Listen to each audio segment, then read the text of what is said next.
Attorneys, how different was your vision from reality?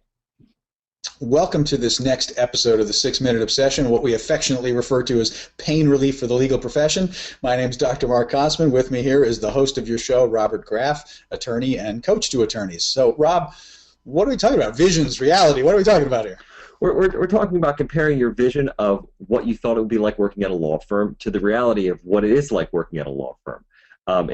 It's understanding that to have a vision, it's normal, and it's okay that if the reality and the vision didn't mix, but it's looking at how realistic your vision was and determining if, based on your reality now, you can make a life off of what it is, even though your vision was different. All right, cool. Well, I like this topic, vision versus reality. It sounds like my my area of expertise as well, so let's dig in. So what is this a terribly disillusioning experience to come out of law school and find yourself in a big firm or a medium firm and start learning that it's really all about billable hours? Yes. Can be? Yes, it can be. It can be. So what happened? What happened to this collision between vision and reality? Well, you know what? What did happen? A lot of people went to law school. Nobody, as I said, nobody went. Last episode I said nobody went to law school because they wanted to bill hours. Well, nobody went to law school in order to go and just bill hours. So they had visions of, you see LA law. Change the world. Yeah.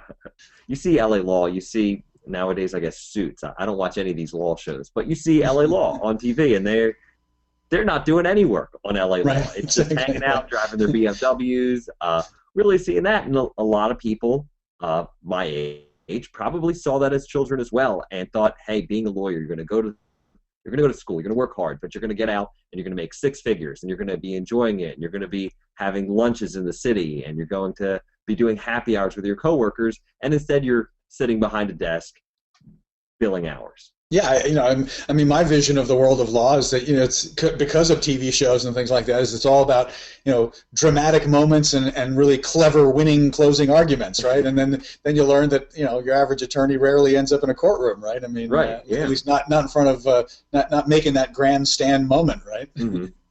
So it's really about, as before it was connecting with why you went to law school. This is connecting or realizing what your vision was of what it was going to be like to be a lawyer, and seeing that reality and whether that reality can jive with your values and how you want to live your life and what you find important. So it's really looking forward. That was looking backwards, reconnecting with yourself. This is looking forwards, and looking backwards to go forwards and say, all right, here was my vision. It's not all that it's cracked up to be. If it was all that it was cracked up to be, you probably wouldn't be here right now watching us talk to each other.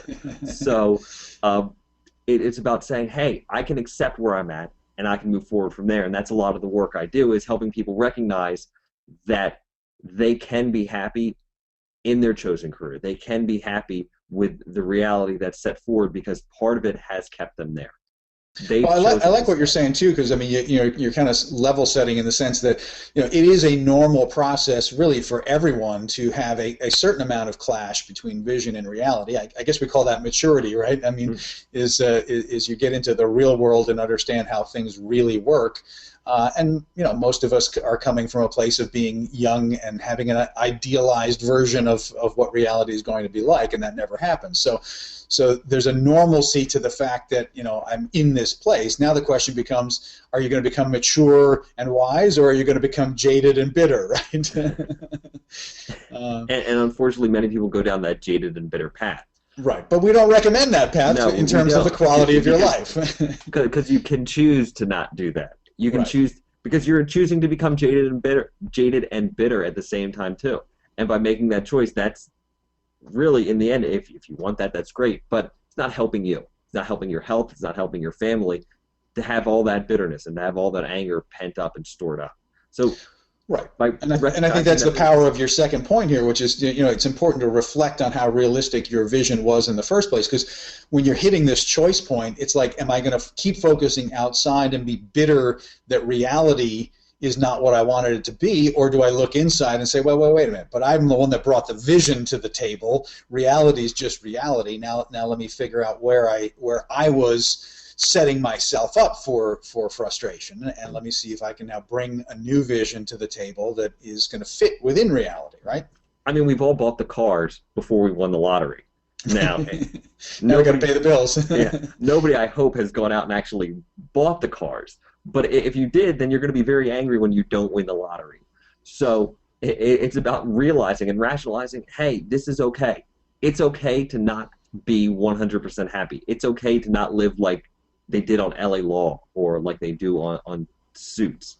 Uh, but can I live that way? And can I live in a happier place? Can my or was my, well, let's go back to that, the point you were making is my vision, was it realistic? Was it realistic to say that I was going to be going out all the time? I knew law was going to be hard work. I worked hard in law school. I interned during summers. Yes, they gave me very big perks and very big benefits, but I had to know somewhere that it wasn't going to be all roses the entire time. You see too many ups. Somebody's got to actually work for the money, right? Exactly. So is my vision realistic? And if it's not realistic, then that's one way to look forward and say, okay, I get it. This is where I'm at right now. So where do I go from here? Or if it was realistic and you can fit something in, it's like, okay, well, I understand that things need to be tweaked, but where do I go from here? Mm-hmm. How do I move forward? And how do I say, all right, everything's good going forward? How do I keep on that journey in my life without getting angry? Right. So I'm coming out of law school. I might be young and idealistic, a little wet behind the ears. I crash headlong into reality. There's a certain amount of frustration or shock or whatever. I start to reflect on how realistic my vision was. Now, do I just have to resign myself to current reality and take my lumps and live with it, or can I also start to do something to shape my reality or my relationship to this reality to make my life better? Well, I would say that the latter is everyone's choice. Everyone should choose to shape their reality, and yeah, you're making that choice, even to stay in that rut that you're in. That's your choice. But no, it's my client's agenda, obviously. But no one wants to stay in a rut. Everyone wants to move forward. Everyone wants to be better than where they were the day before. Everyone wants to build on their success that they had. So no, you have that choice to move forward and to say, hey, my relationship to this reality can be a good one. It can be one where I win, and it can be one where the firm wins, and my reality wins, and the partners who I work for win, and everybody wins, so that it's a better environment. I'm helping my coworkers, and by raising my energy, by saying I'm not going to let this reality bring me down, or the dissonance between my reality and my vision bring me down. Right. I'm going to keep my energy high, and by doing so, I'm not going to let those with the low energy affect me, but I'm also going to help them move forward as well and be happier in their place of work. To give a personal example, I know somebody who has said that to me, not a client, but somebody has said, I don't like the way the camaraderie of my work is. Nobody talks, nobody gets along with each other. It's just a bad environment. And I said, well, what do you guys talk about at lunch? And the response of this person was, I just sit in my room. Mm-hmm. Oh, I thought you were going to say the response was going to be what lunch, but okay. but I said, well, how is that helping with the camaraderie? And this was what are you doing to change the situation, right? How can you change the situation? How can you build the camaraderie between your coworkers and you? How can you build that camaraderie between the other coworkers and other people? What can you do to change that reality? So it's about you, and it's not about the other people around you, but it's about you and understanding your role in the situation and how you can make it better for you. I guarantee that by making it better for you, you'll make it better for other people as well. Well, and that's what's cool about this whole sort of vision-reality tension, is that it's not really about throwing away your vision completely, and it's also not about railing against current reality and beating your head against the wall.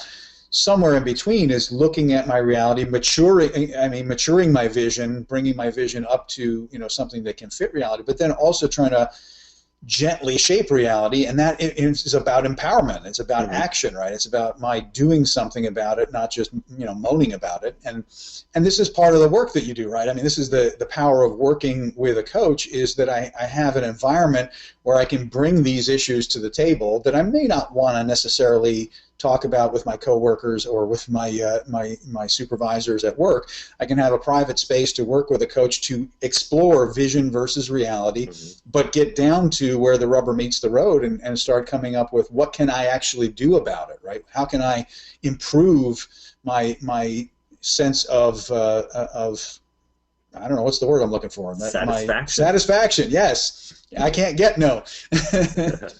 But you can get satisfaction by learning how to deal with this reality. And that's, so this is some of what coaching is about, right? Mm-hmm. And the third point is really making sure that your reality is something that you can be satisfied with. If you can be satisfied where you are and find a way to make that work, then we work together to move somebody forward to say, I can find that satisfaction in my reality. If the reality doesn't allow that satisfaction, then it's working with somebody to find a satisfying way to leave that reality and go to a different reality, but not do it with the baggage and that anger that they have moving forward. Not running from a situation, but running to a situation. Mm-hmm. And by doing so, your energy is going to be higher. You're going to enter a new situation that matches with your reality in a much better place, with a higher amount of energy, going with the eyes wide open, rather than very shut down and very scared of what the next reality is going to be like. Well, and that's what's kind of cool here, Rob, about what you bring to the table, because obviously you're a practicing attorney. You're an attorney who's been working very hard to change your own work-life balance, and you went so far as to actually become a coach and are now bringing that to other attorneys in the field to try to help them create a better work-life balance. So I know that you offer a free consultation if somebody wants to get a taste of what having a conversation with you is like, and you have energy leadership. It gives you are at your life, your level of consciousness, your level of success, where you are at that point in time in your life. And I work with my clients after reviewing this with them to move forward and to feel that they have made progress in their lives to achieve greater success, to achieve greater levels of consciousness. Excellent. Well, I know that there are other people out there who, charge over $400 to do this assessment and debrief. You're offering that at a deep, deep discount, and people can learn all about that simply by adding their name and email address and getting on your mailing list. That's right below here at graffstandard.com, so go ahead and sign up now. You can get information about contacting Rob for a free consultation, and you can also learn about a very big discount on the Energy Leadership Index if that intrigues you. So Rob, until next time, we will give people a little more pain relief in the next episode of the 6 Minute Obsession. Have a good one.